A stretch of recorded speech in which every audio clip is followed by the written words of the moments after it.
Hello and welcome to my channel. It's Robin Jackson from Cheese from Scratch, and I am holding my physical book. Oh, it came in the mail last week.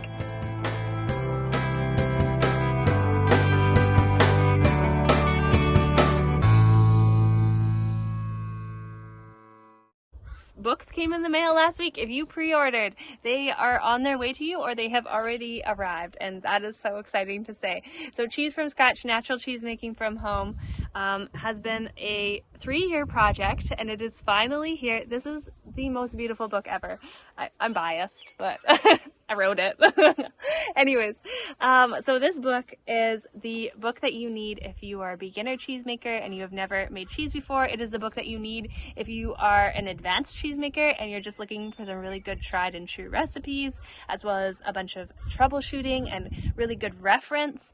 So this is the cheesemaking book for anyone who wants to make cheese, which is very exciting. So I thought I'd jump on and not only announce the book, but also just talk you through, if you have received the book now, how you can best use it, a little bit of the tips and tricks of how I kind of wrote it to be used so that you guys can have the best experience when you are making your cheeses. So it's been really fun the last week seeing everybody's books arrive over on Instagram.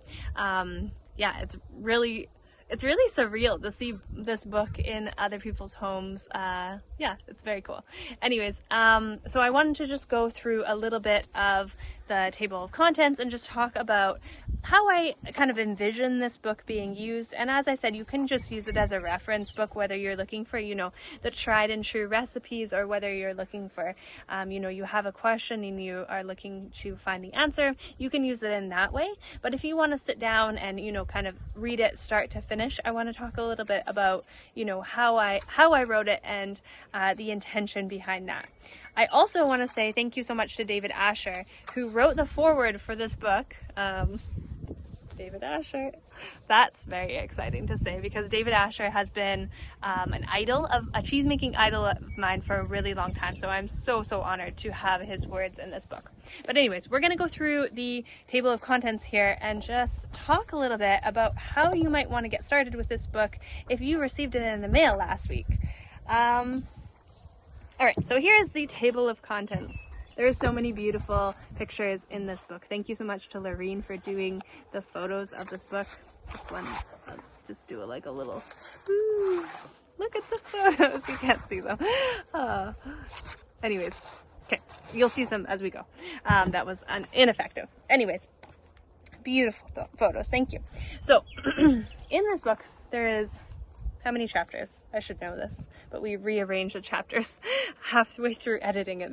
Okay, there is 8 chapters in this book. The first one is going to be the ingredients. So we start off with like an introduction, how I got started cheese making, the foreword by David Asher, that kind of stuff comes first. How to use this book. You can go there if you don't want to listen to my ramble and read how I intended for this book to be used. But if you want to listen to my ramble, stay here. Don't go anywhere. All right. So it starts out with chapter 1, which is in the ingredients. So cheese is amazing. There's thousands of different cheeses in the world, but they're all basically made from the same 4 ingredients. There's some variability between those ingredients, but basically all of the cheeses in the world are made from milk, rennet, bacterial starter culture, and salt. So we really dive into those specific ingredients in that ingredient chapter. I really want to make sure that you are sourcing good ingredients, because if you don't source good ingredients, then that's going to set your cheeses up for failure. So I really kind of deep dive, don't want to leave you hanging, into all of those different ingredients. I also talk about some lesser used ingredients and additives that might be used in cheese making, so you can find those in that chapter as well. Chapter 2 is going to be setting the stage. So we're going to do a deep dive into the equipment that you need for cheese making, not in like a you need to buy everything and this is like you need this to be able to make cheese. It's more of like you can probably DIY and make do with what you have just to get started, and then if you want to kind of expand later on, then you for sure can. Just an example of that would be, I show you guys in the book how to make a bucket press. So there's a full pictures and everything on how to make a bucket press, just so that you can get started pressing your cheese, and then later on maybe can choose something a little bit different. Then I teach you how to set up your aging area, so that's really important for a lot of the cheeses later on in the book. I talk about some benefits of using natural materials versus using conventional materials, or maybe not so much versus. I just talk a little bit about if you wanted to use natural materials, this is how you would do it. Cleaning and sterilizing, so how to set up your kitchen. Do I sterilize my kitchen or do I not? Like a bunch of just talking about, how would you effectively set up your kitchen for a cheese making day without making it take up like so much of your time. Because I remember when I first started making cheese, it was like, because I was just a little bit nervous about sterility and everything in cheese making, I would spend more time cleaning my kitchen than I would spend actually making cheese. So I really wanted to kind of address that in this book and make sure that it's kind of attainable, that it is attainable for you guys so that you can make cheese and be able to fit it in your life and do all of the other things, especially in our busy homesteads kitchens. You've got so many different things going on, and cheese is just one of the things that you're trying to do in your kitchen. So that was important for me to include in the book. And then right there actually, it says fitting cheese making into your life. So I do talk about that specifically as well.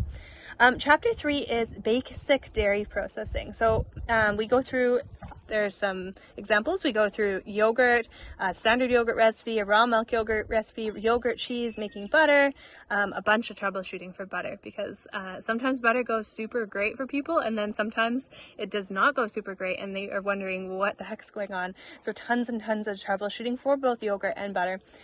Ghee, sour cream, rich cream cheese, Clabber cream cheese, baked cheesecake, and yeah, that's it for that chapter. But the cool thing about the book is how I set it up is that I want to introduce the skills of cheese making to you just as you need them. I don't want you to get overwhelmed by me being like in chapter 1 being like, hey, you need to know how to age cheese and this is all the things that you need to know. I didn't want to do that. So in basic dairy processing, it's going to start with just letting you know some skills that you need just to make these particular dairy products, these easy kind of fresh dairy products, some foundational skills. And then in the next chapter, when we add in a little bit more skills, then we're going to add in those skills at the beginning of the chapter and just teach you how to do those ones. So it's not going to be all of this information flying at you at once. And it just makes it a little bit easier to figure out, to not get overwhelmed, because that is a problem when you're learning how to make cheese. Getting overwhelmed is a thing. So that was definitely something I didn't want to happen in this book, and I don't think it does. I think that everything's introduced in a way that it's just building onto what you've already learned. So the next chapter, chapter 4, is going to be beginner cheese making. We've got sweet ricotta, spreadable cheese, basic quark, hand cheese, cottage cheese, squeaky cheese curds, fried cheese curds, halloumi, whey ricotta, and whey caramel. So in this chapter, we kind of introduce some basic cheese making, but it's still pretty easy. We start to look at if you wanted to add in some rennet, versus the last chapter, we didn't add any rennet. So we just advance a little bit more in this next chapter. And the cool thing about a lot of the cheeses in chapter 4 is that I reference them as kind of rescue recipes later on in the book. When something maybe goes wrong in your cheese making, it didn't quite go as planned, you can bounce back to a lot of these different recipes and just make, a fresh dairy product out of that cheese pot and not have to waste all of your milk just because it didn't go right. So that was something else that was really important to me. So many more things were important to me, but that was something else that was really important to me, was I wanted to give you guys some foundational recipes to really help you pivot back to them if you need to later on in your cheese making. And so if you are a brand new beginner, I kind of recommend that you don't have to do every single one of these, but I recommend that you make a few of these in chapter 4 before you go on to the more advanced cheeses, just because they are super handy for being able to fall back on if something goes wrong, or if you get pulled away, or life happens and it's just not going as planned. Anyways, chapter 5 is stretch curd cheeses. So you've got quick mozzarella, naturally acidified mozzarella, burrata, and broccolini balls. I should be able to say this. Anyways, tiny mozzarella balls is what those are. So chapter 5 introduces the skill of salting cheese. It talks about why we need to salt cheese. It talks about using something called the stretch test to test pH without having a designated pH meter. And so that's a new skill that's introduced. And that's why the stretch curd cheese recipe is kind of just smack in the middle of the book, because I wanted to introduce the salting portion before I went on to introducing the aged cheeses. And so that's how that landed there. So it's really set up so that you're just getting new skills each chapter that you are going to build on, so that you aren't having to skip ahead to go and find something that you need. So the next chapter will be chapter 6, which is aged cheeses. So these are not the only aged cheeses in the book. These are just introduction aged cheeses. So feta, provolone, and brie are the ones that we talk about in this book, but there's a ton of content in this chapter 6 that talks about getting set up for aging, or maybe not getting set up's back here, but getting all of the different methods for aging cheese, how you might age cheese. It talks about, vacuum sealing, waxing, bandaging, naturally aging. So if you want your cheeses to form their own rind, how you're going to take care of those cheeses, a bunch of troubleshooting, so much stuff in that chapter, just getting you set up to learn how to age cheeses. Chapter 7 is for pressed aged cheeses. So this is now the cheeses in chapter 6 weren't pressed. So in chapter 7, we're going to introduce the skill of pressing, because pressing is actually kind of confusing when you're just first starting to make cheese. And it's often something that I see go wrong with people when they are first starting, just that they are not stirring their curds long enough, or they're not pressing properly. So I wanted to spend a ton of time teaching you guys how to press cheeses properly. And I think, I've read a lot of cheese making books, and as I said, I am totally biased. Like I wrote the book, so I'm definitely biased, but I think that I did a really, really good job of teaching you guys how to press cheeses in a very common sense way, so that you're not having to go and make, do these really ridiculous math equations or anything. You're just knowing how to press your cheese because you know what pressing does and how it works and why you need to do it. And there's a chart. Charts are always good. There's a chart, common sense pressing chart for different types of presses. So whether you're using a Dutch press or a spring press or a bucket press that I teach you how to build in this book, there's a chart to help you figure that out. And just a lot of common sense in the pressed aged cheese section. And then you've got recipes. So you've got Italian Havarti. You can just make it regular Havarti. It's actually cool. So I taught one of my friends to make cheese, and so she's been learning the last probably 4 months or so how to make cheese. And yesterday I went to her house and she served me some Havarti, and it was so good. And she didn't have any spices in it, because I always put Italian seasoning in my Havarti. Like, I don't even know if I've ever made it plain. But anyways, she had a plain Havarti, my recipe, but plain Havarti, and it was so good. I was like, oh, this is amazing. So anyways, I'm gonna have to make a plain Havarti now. So Italian Havarti, you just, to make it not Italian, just omit the Italian seasoning. Gouda, Colby, cheddar, Alpine, which can act as a Parmesan or an Asiago, depending on how you age it. So those are the pressed cheeses in the book. And I chose these cheeses because, you can really kind of play with them as you age them to make different kind of types of cheeses. So oftentimes, like, I will just naturally age a Colby, or sometimes I will just vacuum seal it. So different ways of aging are going to help you have kind of a little bit of different cheeses. So chapter 8 is going to be understanding and avoiding contamination.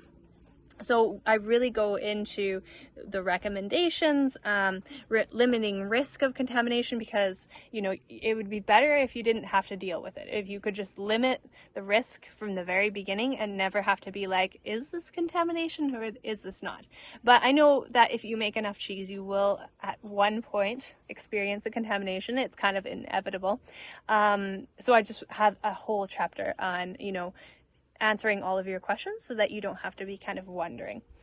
And then we end up with all this stuff at the end. So your conclusion, a little write-up by me, end notes, which would be like my references for the book, troubleshooting and facts. So this is a really nice spot, really nice thing, is the troubleshooting and facts. So it's basically, if you have a problem, you can flip to the back of the book, it's kind of all categorized into the different skills, and you can find the problem that you're having, and it will either reference you to a different spot in the book, or it will tell you right there what's going on and how to fix it, or what you should do differently next time. So very proud of the troubleshooting section.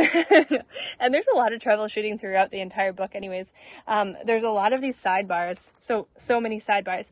And sidebars are my favorite thing in books. I love sidebars. Like, I'll just flip through a book and read all of the sidebars. So I wanted there to be a lot of sidebars. And now I know how they make sidebars in books that are edited. And yeah, it was, I made a lot of sidebars. Anyways, that's a story for another day. The sidebars were a piece of editing that took a little bit longer than maybe should have, but I wanted a lot of sidebars. Anyways, then there's a quick reference guide to the cheese making techniques. So that is, I probably can find it quick for you guys. Quick reference guide. This is the troubleshooting section, so it doesn't look as pretty as the rest of the book because it's all information, whereas the rest of the book kind of, looks pretty nice. It's got lots of photos. The troubleshooting is just down and dirty. The information you need. My pretty cows. Now, what were we doing? We were looking for... Look at all the index, too. Like, I didn't do the indexing. Somebody else did the indexing, and they did a very good job. I would not want that job. They did a very good job on that, though. So, okay, I found it. There's a glossary as well. And then your quick reference guide is right here. So it's got all of the different skills. Because the skills are broken up into the different chapters, this is the place where they're all in one spot. So if you just are like, really quick, I want to see what a clean break looks like, just go to the quick reference guide. So that's at the back too. And then I've got my acknowledgements right there. Other books published by Homestead Living. These are not all of them too. There's other ones. So check out, if you order through Homestead Living, you can put other books into your cart too. You can learn all sorts of skills this year. Acknowledgements, and then family photo and about the author. Yeah, so that's one of my favorite parts of the book. Yeah, pretty cool. My daughter, when she looked at this picture, she's like, man, your garden's weedy. I was like, yeah, it was. Last year I was writing a book, so I didn't really weed my garden. Anyways, so that is the book. I'm just really, really proud of this, guys. It's been a busy 3 years writing this and making it become what it's going to become. And I'm so proud of the team, the Homestead Living team, that helped me bring this project to fruition. And I'm so thankful for everyone that pre-ordered and everybody that's going to order and everybody who has supported me over the last, I guess, 4 or 5 years of having my business Cheese from Scratch. Whether you have just pressed subscribe or pressed a like button or followed me on Instagram, any of those reasons, this book came to be because of you guys. So I am so thankful, and I just really want to express my gratitude to you guys. So thank you so much.